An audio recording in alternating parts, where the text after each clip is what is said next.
नमस्कार, स्वागत है आप सभी का एवं उत्तर प्रदेश में। मैं हूं आपके साथ हर्षदा। आइए नजर डाल लेते हैं इस वक्त की हेडलाइंस पर। भारत रत्न पंडित गोविंद वल्लभ पंत की जयंती पर कार्यक्रम। सीएम योगी आदित्यनाथ ने किया प्रतिमा पर माल्यार्पण।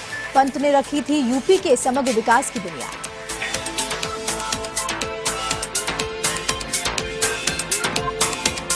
– 2024 के लोकसभा चुनाव पर प्रसपा अध्यक्ष शिवपाल यादव का बड़ा बयान। अखिलेश नहीं कर पाए अपने संगठन को मजबूत, सपा में नहीं होगा कोई समझौता।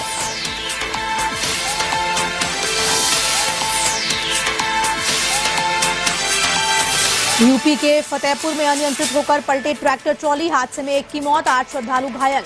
गणेश विसर्जन से लौटते वक्त हुआ यह हादसा।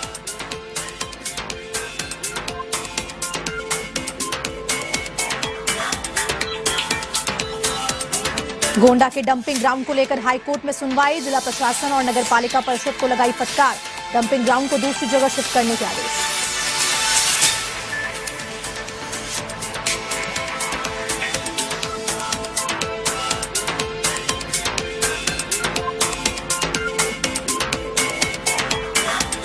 बुलंदशहर में 10 साल की मासूम से दुष्कर्म का मामला आया सामने। पड़ोसी वृद्ध ने वारदात को दिया अंजाम।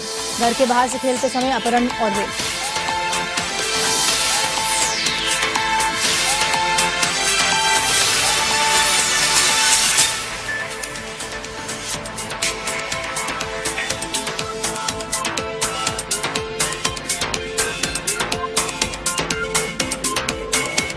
अब खबरें विस्तार से।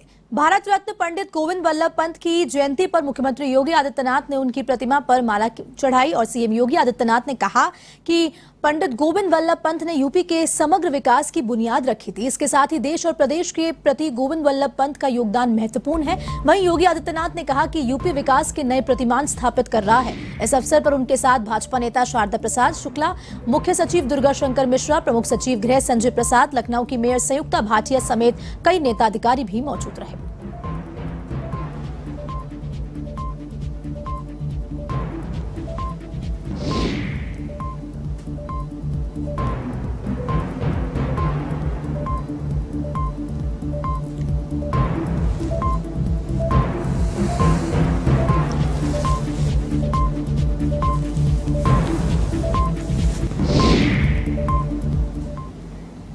सपा अध्यक्ष अखिलेश यादव ने उत्तर प्रदेश के डिप्टी सीएम केशव प्रसाद मौर्य पर निशाना साधा है। अखिलेश ने ट्वीट कर कहा कि आपके मंत्रालय में बजट की कटौती हो गई है और आपके मंत्रालय के विभागों में पैसा भी अब नहीं पहुंच रहा है, जिसके चलते टेंडर नहीं हो पाया। वहीं क्या राज छिपाया जा रहा है?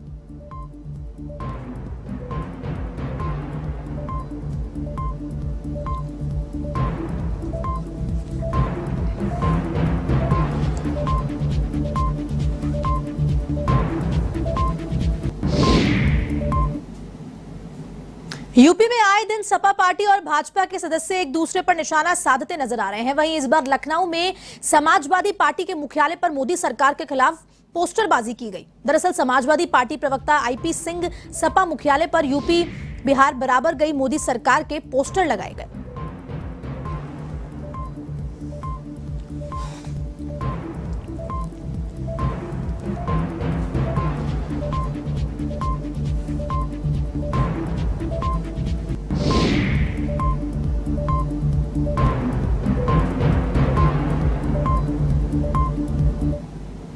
प्रसपा अध्यक्ष शिवपाल यादव प्रयागराज दौरे पर रहे, जहां पर उन्होंने 2024 के लोकसभा चुनाव पर बड़ा बयान दिया। शिवपाल यादव ने कहा कि सपा से कोई समझौता नहीं करेंगे। 2024 में उन्हें सरकार में ही रहना है। शिवपाल यादव ने अखिलेश यादव के लिए अपने संगठन को नहीं संभालने पाने की बात कही है। वहीं बीजेपी के साथ गठबंधन पर उन्होंने कहा कि ये आने वाला समय बताएगा कि गठबंधन होगा या नहीं। सरकारी कार्यालयों में भ्रष्टाचार और कमीशन खोरी चल रही है। ऐसे में वे भ्रष्टाचार के मुद्दे पर सीएम योगी से मिलेंगे।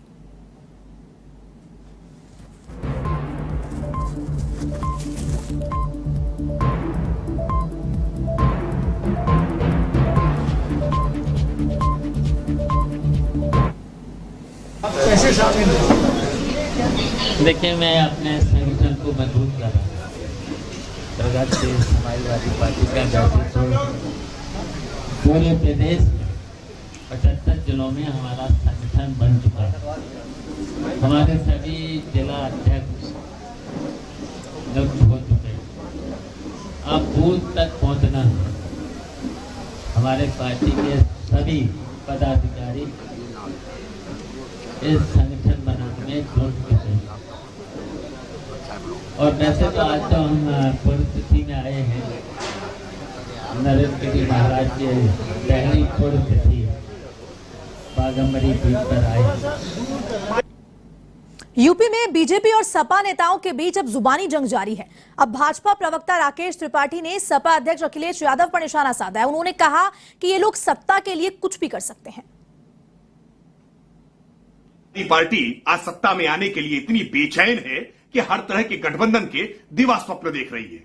उत्तर प्रदेश में कांग्रेस के साथ हाथ मिला चुकी है, हाथी की सवारी कर चुकी है। सुहेलदेव भारतीय समाज पार्टी के साथ गठबंधन करके उनको रुसवा कर चुकी है। चाचा की पार्टी के साथ हाथ मिला चुकी है। केशव देव मौर्य का हाथ झटक चुकी है। उत्तर प्रदेश में सारी संभावनाएं अब समाप्त हो गई हैं। इसलिए अब बिहार में वो नई संभावनाएं तलाश रहे हैं। लेकिन बिहार का कोई भी दल अखिलेश यादव जी के साथ नहीं जाएगा, क्योंकि अखिलेश यादव एक विश्वसनीय साथी नहीं है। ये पूरी राजनीतिक जमात को अब मालूम चल चुका है। उत्तर प्रदेश के गोंडा में कूड़े के डंपिंग ग्राउंड को लेकर हाईकोर्ट में पीआईएल दाखिल की गई है। कूड़ा निस्तारण को लेकर शिवा बख्तार गांव के सर्वेश मिश्रा ने ये पीआईएल दाखिल की है। ऐसे में सुनवाई के दौरान हाईकोर्ट ने जिला प्रशासन और नगर पालिका परिषद को फटकार लगाई। साथ ही साथ कूड़ा हटाकर डंपिंग ग्राउंड को दूसरी जगह शिफ्ट करने के भी आदेश दिए हैं।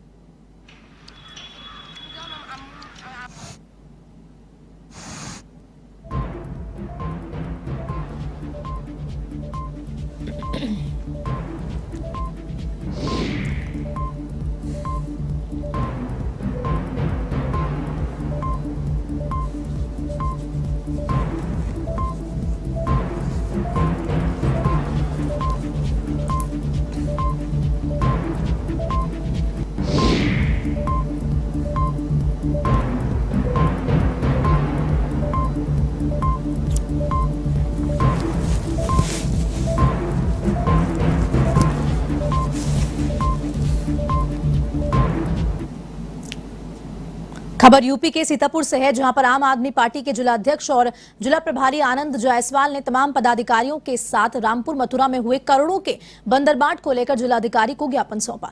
आपको बता दें कि जिला अध्यक्ष आनंद जायसवाल ने बताया कि 13 ग्राम पंचायतों में पंचायत अधिकारी शशिकांत तिवारी की ओर से 1,11,41,000 रुपए का बंदरबाट किया गया है। साथ ही इस तरह के मामले पहले भी कई दफा आ चुके हैं। वहीं इस मामले में जल्द कार्रवाई नहीं हुई तो पार्टी जिला मुख्यालय पर धरना प्रदर्शन करेगी।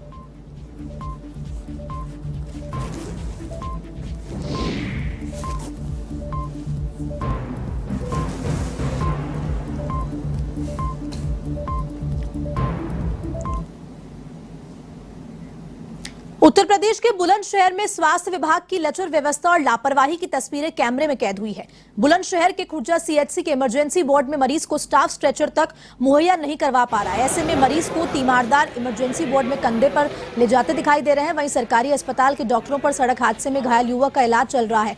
जब सरकारी अस्पताल में घायल युवक को इलाज नहीं मिला तो युवक के परिजन घायल अवस्था में मरीज को प्राइवेट हॉस्पिटल ले जाने को मजबूर हो गए। गौर करने वाली बात तो यह है कि इन सब पर प्रशासन ने चुप्पी साधी हुई है।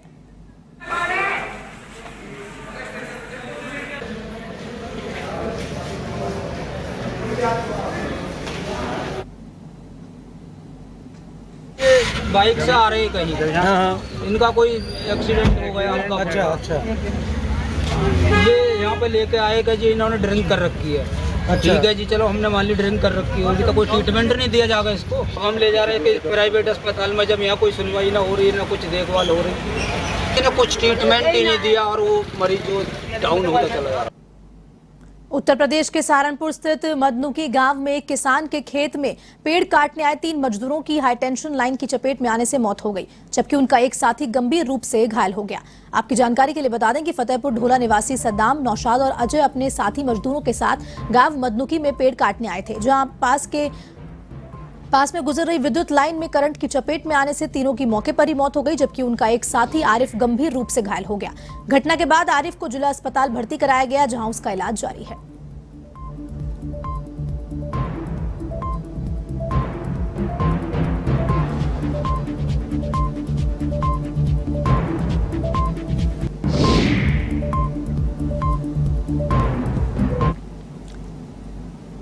यूपी के कासगंज में श्रद्धालुओं से भरा ऑटो अनियंत्रित होकर खाई में गिर गया। इस हादसे में 3 महिलाओं सहित कुल 8 श्रद्धालु गंभीर रूप से घायल हो गए। वहीं हादसे की सूचना पाकर पहुंची पुलिस ने सभी श्रद्धालुओं को अस्पताल में भर्ती कराया और हादसे का शिकार हुए सभी लोग गंगोरी के रहने वाले हैं, जो एक ही परिवार के बताए जा रहे हैं। इस बीच गंगा स्नान पर वापस लौटते समय बिलराम कस्बे के पास यह हादसा हुआ।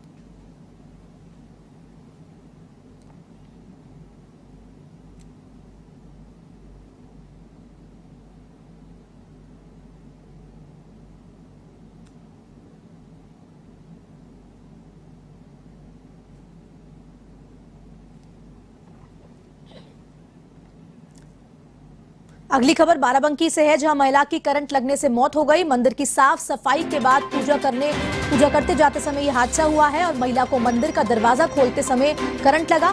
फतेहपुर थाना क्षेत्र के गुरसेल मंदिर का यह मामला बताया जा रहा है। बाराबंकी से यह खबर आ रही है कि मंदिर की साफ सफाई के बाद पूजा अर्चना करने गई, दरवाजा खोलते समय मंदिर का महिला को करंट लग गया।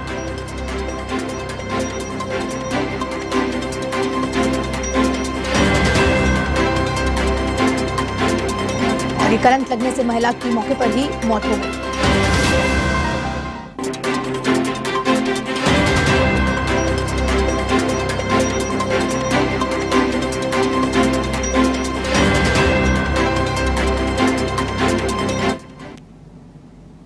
यूपी के बुलंदशहर में 10 साल की मासूम से दुष्कर्म का मामला सामने आया है। बच्ची के पड़ोस में रहने वाले 50 वर्षीय वृद्ध पर वारदात को अंजाम देने का आरोप लगाया है। बच्ची के परिजनों के मुताबिक गली में खेलते वक्त आरोपी बच्ची को जबरन अपने घर में खींचकर ले गया। बहरहाल पुलिस ने मामला दर्ज कर आरोपी को गिरफ्तार कर लिया है। मामले की जांच जारी है।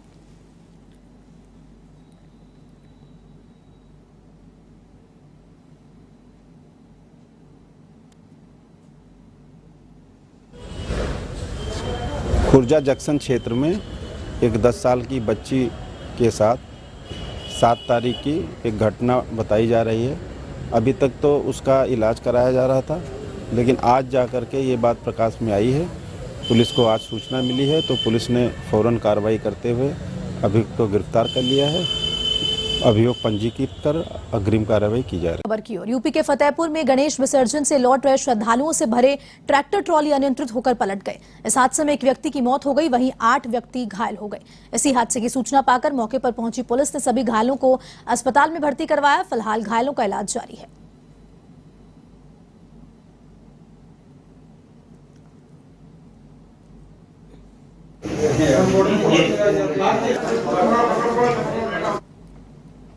आज दिनांक 9 तारीख को जनपद फतेहपुर के थाना बिंदकी के गांव जनता के कुछ लोग ट्रैक्टर से गणेश प्रतिमा का विसर्जन करने बक्सर घाट गए हुए थे। विसर्जन करने के बाद वापस लौट रहे थे तो ट्रैक्टर जैसे ही पंचवटी मोड़ पर पहुंचा तो मोड़ पर अनियंत्रित हो गया और वो पलट गया। इससे एक व्यक्ति की मृत्यु हो गई, 8 व्यक्ति घायल हो गए। सभी घायल सुरक्षित हैं, उनको हॉस्पिटल भेजा गया है, इलाज चल रहा है। पुलिस ने मुकदमा पंजीकृत किया है और उसमें आवश्यक कार्रवाई की जा रही है। अब खबर यूपी के सीतापुर से है, जहां पर लेनियनपुरवा में बालू भरी ट्रैक्टर ट्रॉली अनियंत्रित होकर पलट गई। इस हादसे में ट्रैक्टर चालक की मौके पर ही मौत हो गई। वहीं घटना की सूचना पाकर पहुंची पुलिस ने मृतक की शिनाख्त साधु प्रजापति के रूप में की। फिलहाल पुलिस मामले की जांच में जुटी हुई है।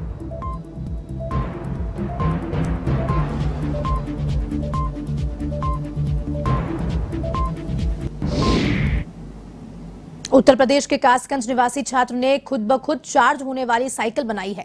14,000 की लागत से तैयार की गई ये साइकिल बैटरी और पैडल दोनों तरीकों से संचालित होगी। सीरों के संत तुलसीदास कॉलेज में इंटरमीडिएट के छात्र राजन ने ये साइकिल तैयार की है। वहीं साइकिल के मॉडल को तैयार करने के लिए राजन ने जिला प्रशासन और प्रदेश सरकार से सहायता की गुहार भी लगाई थी। इस उम्र में हमारे यहाँ के लोग,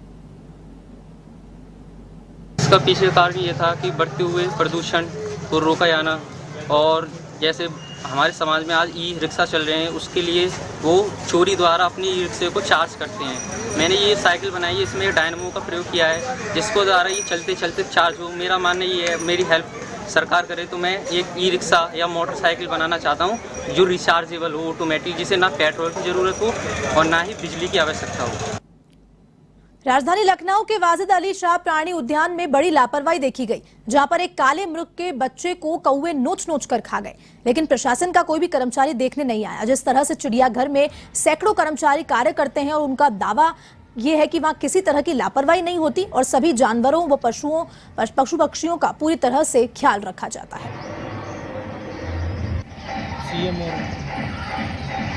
जितना लिखे उतने प्रधानमंत्री का